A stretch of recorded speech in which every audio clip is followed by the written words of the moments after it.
একজন প্রবাসীর কাছে পার্সোনালি দুইটা তিনটা মোবাইল থাকে। ও মা গো, তোরা কত বড় লোক! তোরা টাঙ্কি সাফ করতে করতে মরুভূমির ভিতরে তোদের ফুটকি হুগায়া একদম মনে করছে ছোট হয়ে রয়েছে। প্রবাসীদের নিয়ে কোনো নবাবের বাচ্চা বললে কিছু, তার বিরুদ্ধে কথা বলতে বিন্দু মাত্র করি না আমি মাথা নিচু। অনলাইনে এসে গালিগালাজ করা নয়তো আমার পেশা, কিন্তু প্রবাসীদের নিয়ে কটূক্তি করলে ওর গুয়ার রাখবো না কোনো দশা। আজকে তুই অনলাইনে এসে প্রবাসীদের নিয়ে গালিগালাজ করছিস।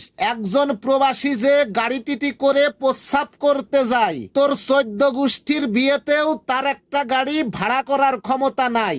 একজন প্রবাসীর পরিবারে যদি 10 জন লোক থাকে, 10 জনেরই হাতে তাদের হ্যান্ড্রয়েড ফোন থাকে, যা তোর 3 পুরুষ মিলেও স্বপ্নেও ব্যবহার করতে পারবে না।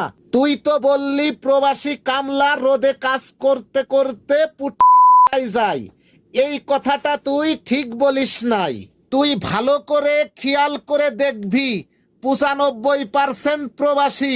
তোর বউ 9 মাসের গর্ভবতী হলে যেমন দেখা যায়, ঠিক ওই রকম প্রবাসী ফল ফ্রুটার মাছ মাংস খাইয়ে পেটটা বানায়। প্রবাসীদের নিয়ে কটূক্তি করবি ভাবছিস আমি বলবো না কিছু?